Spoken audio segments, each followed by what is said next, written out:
ചെമ്പനീർ പൂവിൻ്റെ നാളത്തെ എപ്പിസോഡിൻ്റെ വിശേഷങ്ങളിലോട്ട് എല്ലാവർക്കും സ്വാഗതം. അപ്പോൾ വരുന്നവരൊക്കെ ശ്രീകാന്തിനോട് വർഷ എവിടെ എന്നൊക്കെ ചോദിച്ചുകൊണ്ടിരിക്കുവാണ്. വരുന്നവർ മാത്രമല്ല, മഹിമയും മധുസൂദനനും ശ്രീകാന്തിനെ വെറുതെ വിടുന്നില്ലേ, എൻ്റെ മോൾ എവിടെയെന്ന് ചോദിക്കുമ്പോഴേക്കും ശ്രീകാന്ത് പറയുന്നുണ്ട്, വർഷ ഇപ്പോൾ വരും, അവൾ ഡബ്ബിങ് കഴിഞ്ഞു എന്ന് എന്നോട് പറഞ്ഞായിരുന്നു, ഇപ്പോൾ തന്നെ എത്തും, നിങ്ങളെല്ലാവരും ഇരിക്കുക, അമ്മയെ കുറച്ചു നേരം അമ്മയുടെ ഡാൻസൊക്കെ സ്റ്റേജിൽ കയറി കളിക്കുമെന്ന് പറഞ്ഞിട്ട് ചന്ദ്രയെ സ്റ്റേജിലോട്ടൊക്കെ വിടുന്നുണ്ട്. ബാക്കിയുള്ളവർക്ക് ബോറടിക്കണ്ടല്ലോ എന്നൊക്കെ ഓർത്ത് ചന്ദ്രയെ വിടുവാണ്. അപ്പോൾ ചന്ദ്ര ഇങ്ങനെ ഡാൻസ് കളിക്കുമ്പോഴേക്കും നമ്മുടെ മധുസൂദനൻ രവീന്ദ്രനോടായിട്ട് പറയുന്നുണ്ട്, നിങ്ങളുടെ ഭാര്യ നല്ല ആട്ടക്കാരിയാണല്ലോ, ആവുന്ന സമയത്ത് അവരെ ഡാൻസിന് വിട്ടിരുന്നെങ്കിൽ അവരുടെ പേരിൽ നിങ്ങൾക്ക് പ്രശസ്തനാവായിരുന്നു എന്ന് പറയുമ്പോഴേക്കും നമ്മുടെ രവീന്ദ്രൻ അതൊന്നും പിടിക്കുന്നില്ല. ഭാര്യയുടെ പേരിൽ പ്രശസ്തനാവേണ്ട ഗതികേടൊന്നും എനിക്കില്ല, എൻ്റെ ജോലിയിൽ ഞാൻ സന്തോഷവാനാണ്, ആവുന്ന കാലത്ത് ഞാൻ എന്നെക്കൊണ്ട് പറ്റുന്ന പോലെ പണിയെടുത്ത് നല്ലോണം സമ്പാദിച്ചിട്ടുണ്ട്, എനിക്കത് മതി എന്നൊക്കെ പറഞ്ഞിട്ട് മധുസൂദനൻ്റെ വായടപ്പിക്കുവാണ്. സച്ചിയും രേവതിയും കൂടി നമ്മുടെ വർഷ ജോലി ചെയ്യുന്ന സ്റ്റുഡിയോയിലോട്ട് പോവാണ്. ഡബ്ബിംഗ് സ്റ്റുഡിയോയിലോട്ട് പോയിട്ട് അവിടെയുള്ള ആളോട് സംസാരിക്കുന്നുണ്ട്. വർഷയൊന്ന് കാണാൻ പറ്റുമെന്ന് ചോദിക്കുമ്പോഴേക്കും അയാൾ പറയുന്നുണ്ട്, വർഷ അതിനിങ്ങോട്ടേക്ക് വന്നില്ലല്ലോ എന്ന് പറയുവാണ്. അപ്പോൾ രേവതിയും സച്ചിയും ഇങ്ങനെ നോക്കുന്നുണ്ട്. അപ്പോൾ ഇയാൾ പറയുന്നുണ്ട്, വീട്ടിലൊരു ഫംഗ്ഷൻ നടക്കുന്നത് കൊണ്ട് ഇന്ന് വരില്ല എന്ന് വർഷ ഇന്നലെ തന്നെ പറഞ്ഞിട്ടുണ്ടായിരുന്നു എന്ന് പറയുമ്പോഴേക്കും സച്ചി ചോദിക്കുന്നുണ്ട്, വർഷ ഡബ് ചെയ്യാൻ വേണ്ടി വേറെ ഏതെങ്കിലും സ്റ്റുഡിയോയിൽ പോകാറുണ്ടോ എന്ന് ചോദിക്കുമ്പോഴേക്കും ആ മെയിൻ സ്റ്റോപ്പിലുള്ള അവിടെ ഒരു സ്റ്റുഡിയോ ഉണ്ട്, അവിടെ വർഷ ഇടയ്ക്ക് പോകാറുണ്ട് എന്നൊക്കെ പറയുന്നുണ്ട്. അപ്പോൾ സച്ചി നേരെ അങ്ങോട്ടേക്ക് പോവാണ്, അടുത്ത സ്റ്റുഡിയോയിലോട്ട് വർഷയെ അന്വേഷിച്ചിട്ട്. പിന്നെ കാണിക്കുന്നത് ശ്രീകാന്ത് ഇങ്ങനെ ടെൻഷൻ അടിച്ചിരിക്കുന്നത് കാണുമ്പോഴേക്കും ശ്രുതിയും പോയി ചോദിക്കുന്നുണ്ട്, എന്താണ് ശ്രീകാന്ത് നീ ഇങ്ങനെ നിൽക്കുന്നത്, എന്തെങ്കിലും പ്രശ്നമുണ്ടോ എന്ന് ചോദിക്കുമ്പോഴേക്കും ശ്രീകാന്ത് അപ്പോഴും പറയുന്നുണ്ട്, എന്ത് പ്രശ്നം, വരുന്നവരെയൊക്കെ സ്വീകരിക്കണ്ടേ, അതിനുവേണ്ടിയാണ് ഞാനിവിടെ നിൽക്കുന്നതെന്ന് പറയുമ്പോഴേക്കും ശ്രുതി പറയുന്നുണ്ട്, വരാനുള്ളവരൊക്കെ വന്നു കഴിഞ്ഞു, ഇനി വർഷ മാത്രമേ വരാനുള്ളൂ, അമ്മയ്ക്കാണെങ്കിൽ ഡാൻസ് കളിച്ച് മതിയായി, എവിടെ വർഷ എന്നൊക്കെ ചോദിക്കുമ്പോഴേക്കും ശ്രീകാന്ത് പറയുന്നുണ്ട്, അമ്മക്ക് ഡാൻസ് കളിച്ച് മതിയായിരുന്നു. അപ്പോൾ ശ്രുതി പറയുന്നുണ്ട്, ആൻറ്റി നിർത്തി, ഡാൻസ് പരിപാടിയൊക്കെ കഴിഞ്ഞു എന്ന് പറയുമ്പോഴേക്കും ശ്രീകാന്ത് വീണ്ടും പോവാണേ, എന്താ അമ്മ ഡാൻസ് നിർത്തിയത്, അമ്മ 2-3 ഡാൻസും കൂടി കളിക്കുമെന്ന് പറയുമ്പോഴേക്കും ചന്ദ്ര പറയുന്നുണ്ട്, എനിക്ക് മതിയായിടാ, നിന്റെ ഭാര്യ ഇതുവരെ വന്നില്ലെന്ന് ചോദിക്കുമ്പോഴേക്കും ശ്രീകാന്ത് പറയുന്നുണ്ട്, അവൾ വന്നുകൊണ്ടിരിക്കുക അമ്മേ, വരുന്നവരെ പോയി കളിക്കുമെന്ന് പറയുമ്പോഴേക്കും ചന്ദ്ര ഭയങ്കര ടയേർഡാണ്. അപ്പോഴേക്കും ശ്രീകാന്ത് പറയും, ദേ കൂട്ടിന് വേണ്ടി ബാമ ആൻറ്റിയെയും വിളിച്ചോ, രണ്ടുപേരും കൂടി സ്റ്റേജിൽ കയറി 2-3 ഡാൻസും കൂടി കളിക്കുക എന്നൊക്കെ പറഞ്ഞിട്ട് ഇവരെ നിർബന്ധിച്ച് വിടുവാണ് ശ്രീകാന്ത് സ്റ്റേജിലോട്ട്. ചന്ദ്ര ഡാൻസ് കളിക്കാൻ വേണ്ടി കയറുമ്പോഴേക്കും മഹിമയെയും വിളിക്കുന്നുണ്ട്. മഹിമ വരുന്നില്ല എന്നൊക്കെ പറയുമ്പോഴേക്കും ചന്ദ്രയും ശ്രീകാന്തും എല്ലാവരും നിർബന്ധിച്ച് മഹിമയും സ്റ്റേജിൽ കയറ്റുവാണ്. അങ്ങനെ ഭാമയും ചന്ദ്രയും മഹിമയും കൂടി ഡാൻസ് കളിക്കുവാണ്. ഇവർ ഡാൻസ് കളിക്കുമ്പോഴേക്കും നമ്മുടെ രവീന്ദ്ര തിരിച്ചു മറ്റേ മധുസൂദനൻ്റെ അടുത്ത് കൗണ്ടർ അടിക്കുവാണ്, നിങ്ങളുടെ ഭാര്യയും നന്നായിട്ട് ഡാൻസ് കളിക്കുന്നുണ്ടല്ലോ, ഭാര്യയെ നല്ലൊരു ഡാൻസർ ആക്കിയിരുന്നെങ്കിൽ അവരുടെ ഇതിൽ നിങ്ങൾക്കും പ്രശസ്തനാവായിരുന്നു എന്നൊക്കെ പറയുമ്പോഴേക്കും മധുസൂദനൊന്നും മിണ്ടാതെ തലയും കുമ്പിട്ട് നിൽക്കുവാണ്. ശ്രീകാന്തിന് ടെൻഷൻ അടിച്ച് അങ്ങനെ നിൽക്കാൻ പറ്റുന്നില്ലേ. ശ്രീകാന്ത് വിചാരിക്കുന്നുണ്ട്, ഇനി വർഷം എങ്ങാനും വരാതിരിക്കുമോ, ഇത് എവിടെ പോയി എന്നൊക്കെ ആലോചിച്ചിട്ട് സച്ചിനെ എടുത്ത് വിളിക്കുവാണേ, വർഷനെ പറ്റി എന്തെങ്കിലും വിവരം കിട്ടിയോ കണ്ടോ എന്നൊക്കെ അറിയാൻ വേണ്ടിയിട്ട്. അപ്പോൾ സച്ചി പറയുന്നുണ്ട്, അവൾ ജോലി ചെയ്യുന്ന സ്റ്റുഡിയോയിൽ ഞങ്ങൾ പോയി നോക്കി, അവിടെ ഇല്ലെന്നാണ് അറിയാൻ കഴിഞ്ഞത്, വേറൊരു സ്റ്റുഡിയോയുടെ പേര് പറഞ്ഞു തന്നിട്ടുണ്ട്, അവിടെ പോയി നോക്കട്ടെ ശ്രീകാന്ത് എന്ന് പറയുമ്പോഴേക്കും ശ്രീകാന്ത് പറയുന്നുണ്ട്, സച്ചേട്ടാ വർഷനെ എങ്ങാനും കണ്ടില്ലെങ്കിൽ എന്ത് ചെയ്യും, ഇവിടെ എല്ലാവരോടും ഞാൻ എന്ത് മറുപടി പറയും, വർഷയുടെ അച്ഛനും അമ്മയും ചോദ്യങ്ങൾ ചോദിച്ചുകൊണ്ടേ ഇരിക്കുവാന്ന് പറയുമ്പോഴേക്കും സച്ചി പറയുന്നുണ്ട്, നീ ടെൻഷൻ അടിക്കേണ്ട ശ്രീകാന്തേ, ഞങ്ങൾ വരുമ്പോൾ ഞങ്ങളുടെ കൂടെ വർഷയുണ്ടാവും എന്നൊക്കെ പറഞ്ഞിട്ട് ശ്രീകാന്തിനെ സമാധാനിപ്പിക്കുന്നുണ്ട് സച്ചി. എന്നിട്ട് സച്ചിൻ രേവതിയും കൂടി മറ്റേ സ്റ്റുഡിയോയിലോട്ട് പോവാണേ. അവിടെ നിൽക്കുന്ന പെണ്ണിനോട് ചോദിക്കുന്നുണ്ട്, വർഷയെ ഒന്ന് കാണാൻ പറ്റുമോ എന്ന് ചോദിക്കുമ്പോഴേക്കും അവർ പറയുന്നുണ്ട്, വർഷയ്ക്ക് 5 മിനിറ്റത്തെ ഡബ്ബിങ്ങേ ഉണ്ടായിരുന്നുള്ളൂ, അത് കഴിഞ്ഞിട്ട് അപ്പോൾ തന്നെ പോയല്ലോ എന്ന് പറയുമ്പോഴേക്കും സച്ചിൻ രേവതിയും വീണ്ടും നിരാശപ്പെടുവാണ്, പോയോ, ഇനി നമ്മൾ അവളെ എവിടെ പോയി അന്വേഷിക്കും സച്ചിയേട്ടാ. എന്നിട്ട് ആ പെണ്ണിനോട് ചോദിക്കുന്നുണ്ട്, പോകുന്നതിന് മുമ്പ് വർഷ വേറെ എവിടേക്കെങ്കിലും പോകണമെന്ന് പറയുന്നുണ്ടായിരുന്നു എന്ന് ചോദിക്കുമ്പോഴേക്കും അവർ പറയുന്നുണ്ട്, സൗണ്ട് എഞ്ചിനീയറിൻ്റെ അടുത്ത് വക്കീലിനെ പറ്റിയൊക്കെ അന്വേഷിക്കുന്നുണ്ടായിരുന്നു എന്ന് പറയുവാണ്.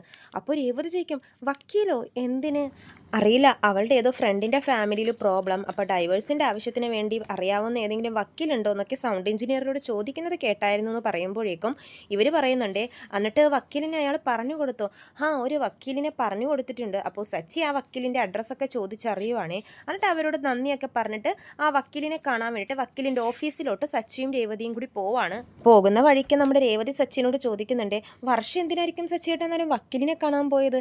അപ്പോൾ സച്ചി പറയുന്നുണ്ട്, എനിക്കെന്തോ എന്തോ വർഷയുടെ ആവശ്യത്തിന് വേണ്ടി കാണാൻ പോയതുപോലെയാണ് തോന്നുന്നത്. ശ്രീകാന്തിനായിട്ട് വഴക്കല്ലേ, അതുകൊണ്ട് ഡൈവേഴ്സ് ചെയ്ത് അങ്ങോട്ട് പോവാലോ എന്ന് ഓർത്ത് അവൾ പോയതായിരിക്കും എന്ന് പറയുമ്പോഴേക്കും രേവതി ചീത്ത പറയുന്നുണ്ട്. സച്ചേട്ടൻ എന്ത് വർത്താനം എന്ന് പറയുന്നത്?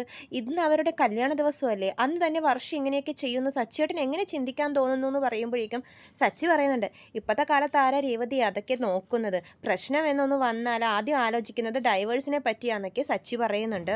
അവിടെയാണെങ്കിൽ ചന്ദ്രക്കൊക്കെ ഡാൻസ് കളിച്ച് മതിയാവുമാണ്. ചന്ദ്ര നമ്മുടെ മഹിമേനോട് പറയുന്നുണ്ട്, ഇവർക്കൊക്കെ ഈ പ്രായത്തിൽ ഇങ്ങനെ തുള്ളേണ്ട വല്ല കാര്യമുണ്ടോ, ഈ കോമളിത്തരം കണ്ടിരിക്കാനാണോ ഞങ്ങളെ ഇവിടെ വിളിച്ചത്, എല്ലാം എൻ്റെ മോളുടെ പണിയാ, അവൾ ഇയാളെ ഇങ്ങനെ ഒരാളെ കെട്ടേണ്ടിരുന്നില്ല, എന്തൊരു കുടുംബത്തിലാണ് വന്ന് കയറിയതെന്നൊക്കെ പറഞ്ഞിട്ട് രവീന്ദ്രൻ്റെ കുടുംബത്തെ അപമാനിക്കുന്നുണ്ട്. എന്നിട്ട് ശ്രീകാന്തിൻ്റെ അടുത്ത് പോയി പറയുന്നുണ്ട്, ഈ ഡാൻസ് ഒക്കെ കണ്ടിരിക്കാനാണോ നീ ഞങ്ങളെ ഇങ്ങോട്ടേക്ക് വിളിച്ചത്, നീ അങ്ങോട്ടേക്ക് വന്നേ, എനിക്ക് കുറച്ച് സംസാരിക്കാനുണ്ടെന്ന് പറഞ്ഞിട്ട് ശ്രീകാന്തിനെ വിളിച്ച മധുസൂദനൻ പോവുകയാണെ മാറി നിന്ന് സംസാരിക്കുവാണ്. നിങ്ങൾ തമ്മിൽ എന്തെങ്കിലും പ്രശ്നമുണ്ടോ എന്ന് മധുസൂദനൻ ശ്രീകാന്തിനോട് ചോദിക്കുന്നുണ്ട്. ഹേയ് ഇല്ല അങ്കിൾ, ഞങ്ങൾ തമ്മിൽ ഒരു പ്രശ്നവും ഇല്ല എന്ന് പറയുമ്പോഴേക്കും മധുസൂദനൻ പറയുന്നുണ്ട്, അവളുടെ സ്വഭാവം എനിക്കറിയാം, ദേഷ്യം വന്നു കഴിഞ്ഞാൽ പിന്നെ അവളെ ഈ പരിസരത്തൊന്നും നോക്കാൻ പറ്റത്തില്ല, അതുകൊണ്ടാണ് ഞാൻ ചോദിക്കുന്നത്. അപ്പം മഹിമ പറയുന്നുണ്ട്, പണ്ടൊരു പ്രാവശ്യം ഞങ്ങളൊരു ബർത്ത്ഡേ ഫംഗ്ഷൻ അറേഞ്ച് ചെയ്തിരിക്കുമായിരുന്നു, അതിൻ്റെ ഇടയിൽ മധുസൂദനൻ ചേട്ടൻ വർഷയൊന്ന് ചീത്ത പറഞ്ഞു, അതിൻ്റെ പേരിൽ അവൾ ആ ഫംഗ്ഷൻ തീരുന്നത് വരെ വീട്ടിലോട്ട് വന്നില്ല, അതുകൊണ്ടാണ് ഞാൻ ഈ ചോദിക്കുന്നത്, നിങ്ങൾക്കിടയിൽ എന്തെങ്കിലും പ്രശ്നമുണ്ടോ എന്ന് ചോദിക്കുമ്പോൾ ശ്രീകാന്ത് പറയും. അപ്പോൾ ശ്രീകാന്തിന് ടെൻഷനാവുന്നുണ്ട്. ഇതൊക്കെ കേൾക്കുമ്പോഴേക്കും ഇനി വർഷ പറഞ്ഞതുപോലെ ഫംഗ്ഷൻ തീരുന്നത് വരെ വരാതിരിക്കുമെന്നൊക്കെ ആലോചിച്ച് ശ്രീകാന്ത് ടെൻഷൻ അടിക്കുവാണ്.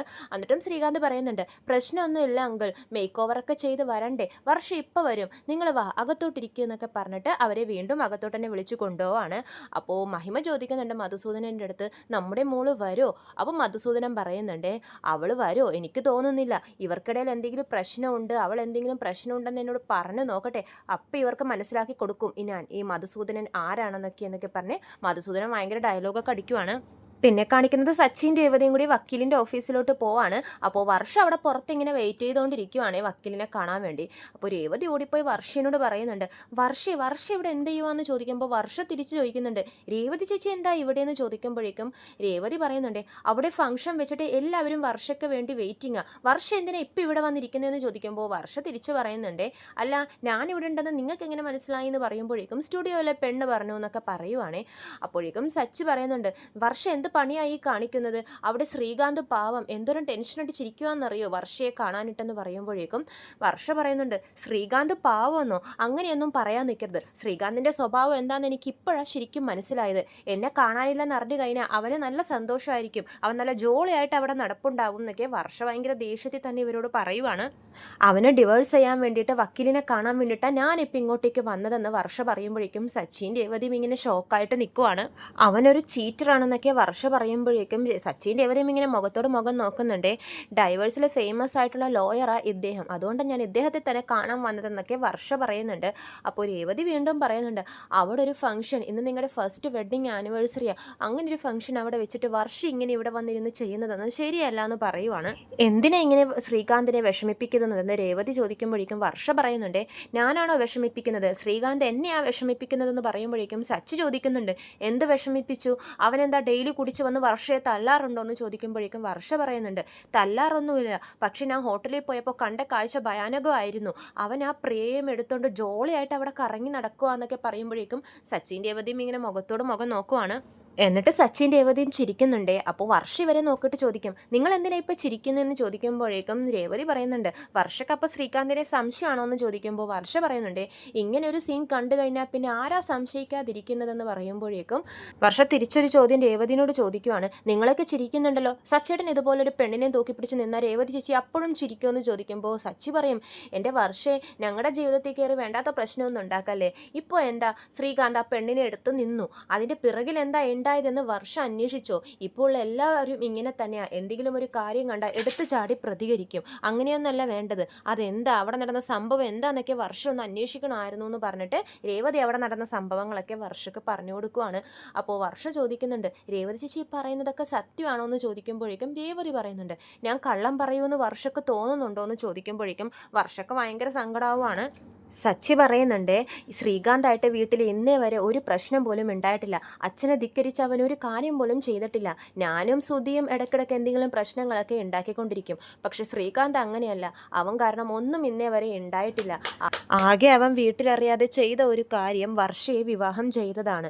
അവൻ അങ്ങനെ വീട്ടുകാരറിയാതെ വർഷയെ വിവാഹം കഴിക്കണം എന്നുണ്ടെങ്കിൽ, സ്റ്റേൺ ആയിട്ട് നിന്ന് വിവാഹം കഴിക്കണം എന്നുണ്ടെങ്കിൽ അവൻ എത്രത്തോളം വർഷയെ ഇഷ്ടമായിരുന്നിരിക്കും. ആ ശ്രീകാന്തിനെയാണ് വർഷ എന്ന് സംശയിച്ചതെന്നൊക്കെ പറയുമ്പോഴേക്കും വർഷ പൊട്ടിക്കരയുവാണ് കേട്ടോ. അപ്പോൾ രേവതി സമാധാനിപ്പിക്കുന്നുണ്ട്. അങ്ങനെ ഒരു സീൻ കണ്ടു കഴിഞ്ഞാൽ ഏതൊരു ഭാര്യയ്ക്കും സങ്കടമാവും. പക്ഷേ എടുത്തു ചാടി ഇങ്ങനെ ഒരു തീരുമാനം എടുക്കരുതായിരുന്നു.